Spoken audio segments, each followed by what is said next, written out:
Class यहाँ तक हम लोगों ने पढ़ा कि किस तरीके से साउथ अफ्रीका के लोग तैयार हुए हर सेट ऑफ रूल्स को मानने के लिए। ठीक है, बहुत लंबे नेगोशिएशंस के बाद ज़्यादातर लोग इस चीज़ पे कॉम्प्रोमाइज़ करने के लिए तैयार हुए। ये मैंने लिखा है वर्ड्स ऑफ द कॉन्स्टिट्यूशन। ठीक है, ये नाम है कॉन्स्टिट्यूशन का, जो कि आगे मैं आप लोगों को बताने वाला हूँ। साउथ अफ्रीका की पहले बात करते हैं हम लोग। साउथ अफ्रीका में बहुत लंबे विचार के बाद लोगों का मत तैयार हुआ।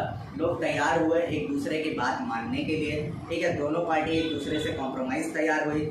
वाइट लोग तैयार हुए कि मेजोरिटी रूल करेगा और 1 पर्सन 1 वोट का होगा। ठीक है, ब्लैक्स अग्री किए कि मेजोरिटी जो है वो एब्सोल्यूट होगा।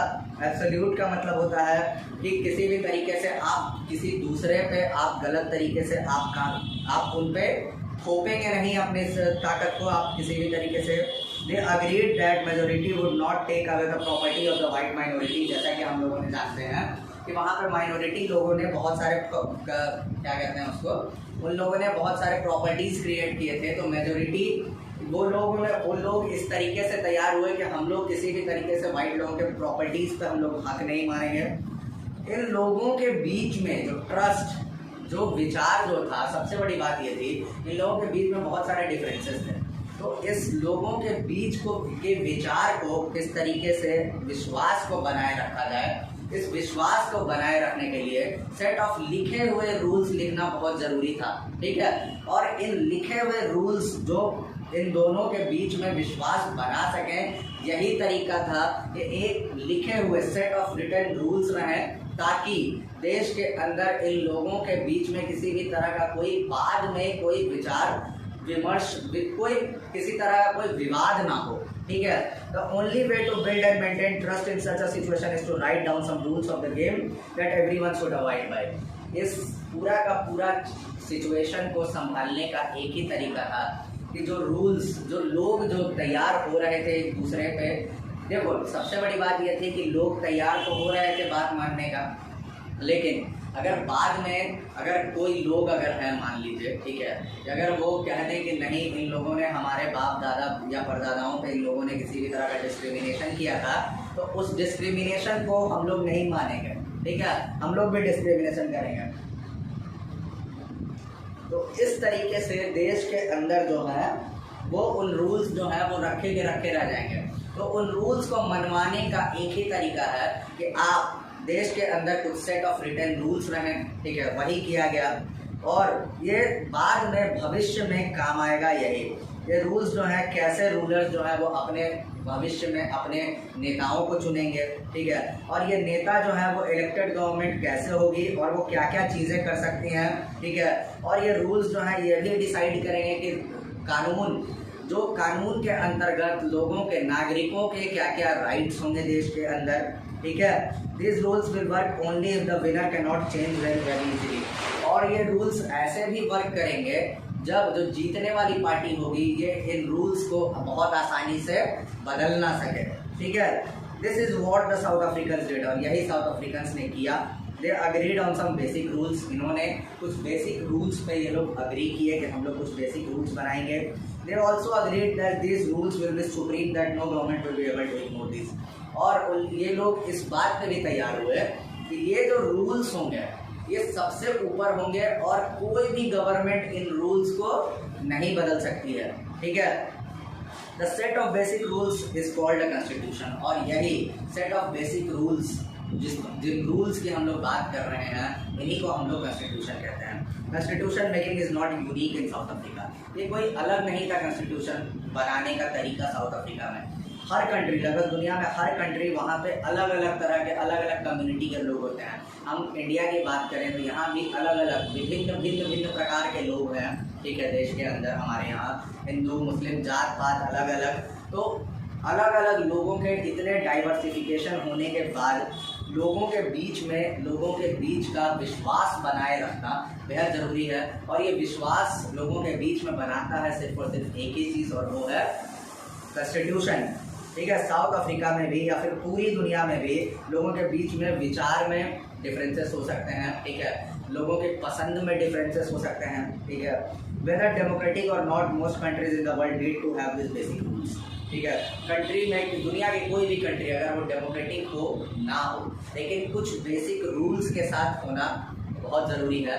और सिर्फ कंट्री ही क्यों, अगर हम किसी एसोसिएशन की बात करें, किसी भी संस्था की बात करें, किसी ऑर्गेनाइजेशन की बात करें, किसी कंपनी की बात करें, किसी कंट्री के अलावा हम किसी भी चीज़ की बात करें, तो कुछ सेट ऑफ रूल्स बेहद ज़रूरी हैं।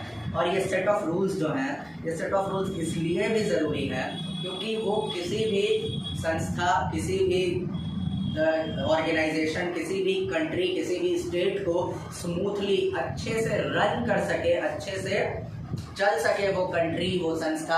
अब जैसे मैं एग्जांपल देता हूँ बच्चों, हमारे स्कूल का, ठीक है, अरोड़ा इंटरनेशनल हमारा स्कूल है। स्कूल अच्छे ढंग से चल सके इसके लिए कुछ बेसिक रूल्स बनाए गए हैं स्कूल में। हर जगह, चाहे वो कोई भी कंपनी हो, बड़ी से बड़ी एमएनसी हो, छोटी से छोटी कोई कंपनी हो, हर कंपनी में कुछ सेट ऑफ रूल्स बनाए जाते हैं और ये रूल्स जो है वो सबको मानने होते हैं, ठीक है। क्यों? क्योंकि कोई भी कंपनी, कोई भी संस्था अच्छे से चल सके, इसी को हम लोग कॉन्स्टिट्यूशन कहते हैं। ये कोई क्लब, हम हमारे एरिया में कोई क्लब हो सकता है, कोई कोऑपरेटिव सोसाइटी हो सकती है हमारे एरिया में, या फिर कोई पॉलिटिकल पार्टी हो सकता है। हर वो चीज़ जो भी हमारे सोसाइटी में होती है, उन सारी चीज़ों को अच्छे ढंग से चलाने के लिए हमारे देश के अंदर सेट ऑफ रूल्स बेहद ज़रूरी है, ठीक है। कानून के अंतर्गत कुछ नियम बहुत ज़रूरी होते हैं किसी भी चीज़ को चलाने के लिए। Thus, the constitution of a country is a set of written rules that are accepted by all people living together in a country. ठीक है, इसलिए हम लोग कह सकते हैं कि कॉन्स्टिट्यूशन है क्या भाई? तो संविधान एक सेट ऑफ रिटन रूल्स है, लिखे हुए कुछ नियम के सेट है, ठीक है, जो कि देश के हर एक लोगों के द्वारा मान्य होता है। देश के हर एक लोग इसको मानते हैं, ठीक है।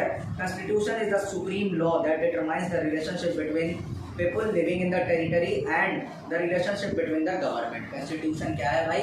एक सबसे ऊंचा कानून माना जाता है कॉन्स्टिट्यूशन को, जो कि लोगों का, देश में रह रहे लोगों का, उनके सरकार से रिश्तों को, और सरकार का उस कंट्री के लोगों से, उस सिटीजन से, उन नागरिकों से रिश्ता तय करता है। कॉन्स्टिट्यूशन ये बेसिक काम करता है। Constitution does many things, constitution बहुत सारे काम करता है, जो मैंने यहाँ पे लिखा हुआ है, जो आपको इस बोर्ड पे पीछे में मेरे दिख रहा होगा, ठीक है। तो सबसे पहला वर्क्स ऑफ कॉन्स्टिट्यूशन मैंने लिखा है यहाँ पे। काम, कॉन्स्टिट्यूशन का काम, आखिर कॉन्स्टिट्यूशन करता क्या है? सबसे पहला, generates a degree of trust and coordination between the people, ठीक है, एक degree of trust between the people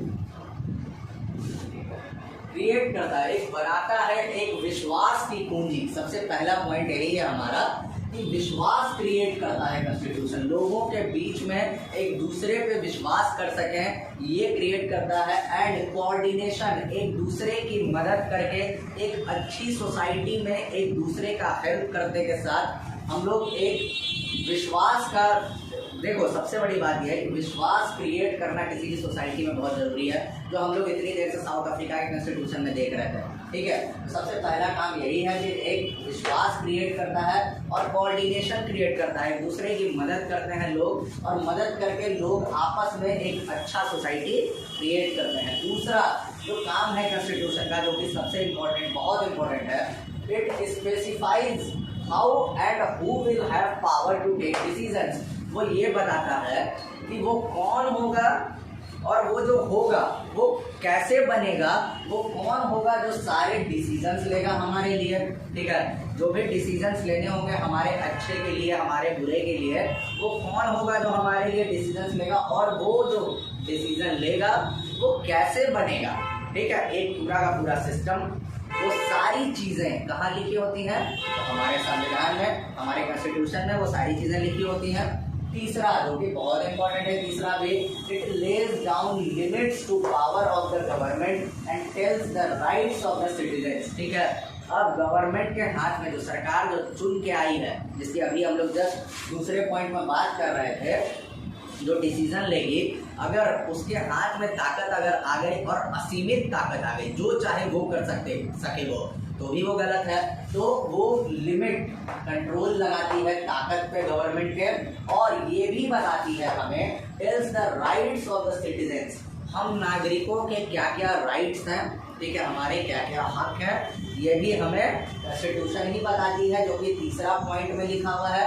it lays down limits of the power of the government and gives the right to citizen. चौथा और one of the most important काम जो है जो constitution का, it expresses the aspirations to create a good society. ठीक है, aspiration का मतलब मैंने यहाँ पे लिखा है ब्रैकेट में इच्छा शक्ति। तो वो लोगों के बीच में एक इच्छा शक्ति क्रिएट करती है कॉन्स्टिट्यूशन, एक इच्छा शक्ति कि आप एक अच्छी सोसाइटी, एक बढ़िया सोसाइटी का निर्माण कर सकें। ये सारे काम जो है, ये चार बेसिक काम जो है ये कॉन्स्टिट्यूशन करती है हमारे इंडिया के अंदर। ठीक है, ये आप लोग कॉपी में नोट डाउन कर लेंगे वर्ड्स ऑफ कॉन्स्टिट्यूशन के रूप में। ठीक है, आई होप ये आपको अच्छे से दिख रहा हो। अगर कुछ ना दिख रहा होगा तो यहाँ पे मैं बता दूं, फर्स्ट पॉइंट में हो सकता है आपको ना दिखे। Generates a degree of trust and coordination between the people. ठीक है, degree of trust and coordination between the people. दूसरा, it specifies how and who will have power to take decisions. ठीक है, तीसरा, it lays down limits to power of the government and tells the rights of citizens. ये तीसरा है। और चौथा, expresses the aspirations. Aspirations का मतलब इच्छा शक्ति, to create a good society. ठीक है, ये चार काम जो कि कॉन्स्टिट्यूशन करती है। All countries that have constitution are not necessarily democratic. दुनिया में हर कंट्री जिसके पास कॉन्स्टिट्यूशन होता है, ज़रूरी नहीं है कि वो लोकतांत्रिक हो। ठीक है, अगर वो मोनार्की भी हो सकता है, वो डिक्टेटरशिप भी हो सकता है। ठीक है, लेकिन हर डेमोक्रेटिक कंट्री जहाँ भी डेमोक्रेसी होता है वहाँ एकदम श्योर है कि वहाँ पे कॉन्स्टिट्यूशन होता है, सेट ऑफ रिटन रूल्स होते हैं। ठीक है, अमेरिका को वॉर में, तुमने फ्रेंच रेवोल्यूशन में पढ़ा है, ठीक है, कि अमेरिका ग्रेट ब्रिटेन के कंट्रोल में था और ग्रेट ब्रिटेन से अमेरिका को आज़ादी मिलने के बाद अमेरिका के लोगों ने अपने आप को set of written rules constitution के रूप में दिया था। ठीक है, फ्रांस में भी यही हुआ। फ्रांस में भी फ्रांस के लोगों ने, फ्रांस में जब आज़ादी मिली मोनार्की से, तुम लोगों ने पहला चैप्टर पढ़ा है हिस्ट्री का, तो वहाँ पे भी रेवोल्यूशन के बाद फ्रांस में कॉन्स्टिट्यूशन संविधान के रूप में लोगों को दिया गया। ठीक है, और उसके बाद से ये एक ट्रेंड बन गया पूरी दुनिया में कि जो भी कंट्री डेमोक्रेसी पाती है, जिस भी कंट्री को डेमोक्रेटिक होती है, जो कोई भी कंट्री, ठीक है, उसको एक set of written rules constitution के रूप में वो बनाया जाता है, वहीं के लोग बनाते हैं, जिससे लोगों के राइट्स, गवर्नमेंट के लिमिट्स और हर वो चीज़ जो भी कॉन्स्टिट्यूशन करती है वो सारी चीज़ें उसमें लिखी रहती हैं। तो क्लास आज यहीं तक। ठीक है, आई होप यहाँ तक आपको बहुत अच्छे से समझ में आया हो कॉन्स्टिट्यूशन के काम। आज बेसिकली हम लोगों ने जाना कि कॉन्स्टिट्यूशन, संविधान हमारे लिए इम्पोर्टेंट क्यों है, क्या क्या काम है संविधान के, और संविधान क्या क्या चीज़ें निर्धारित करता है किसी भी कंट्री में। सो आई होप यहाँ तक आपको बहुत अच्छे से समझ में आया हो। ठीक है, नेक्स्ट टॉपिक हम लोग making of the Indian constitution पढ़ेंगे नेक्स्ट क्लास में, कि कैसे इंडियन कॉन्स्टिट्यूशन का निर्माण हुआ। ठीक है, इंडियन कॉन्स्टिट्यूशन में वो कौन कौन लोग थे जिन्होंने इंडियन कॉन्स्टिट्यूशन में हाथ बटाया, जिन्होंने योगदान दिया कॉन्स्टिट्यूशन में, कितना दिन लगा हमारे कॉन्स्टिट्यूशन को बनने में, ये सारी चीज़ें हम लोग नेक्स्ट क्लास में पढ़ेंगे। यहाँ तक आई होप आप लोगों को बहुत अच्छे से समझ में आया हो और बहुत अच्छे से दिख रहा हो बोर्ड पे जो भी चीज़ लिखी हुई है। सो नेक्स्ट क्लास में बाकी हम लोग पढ़ेंगे। आई होप अच्छे से रह रहे हो आप लोग, अच्छे से खा पी रहे हो, अच्छे से पढ़ रहे हो। ठीक है, नेक्स्ट क्लास में हम लोग इसके बारे में नेक्स्ट चैप्टर, नेक्स्ट टॉपिक इस चैप्टर का हम लोग पढ़ेंगे। Okay class, thank you so much, you have been very good students, thank you.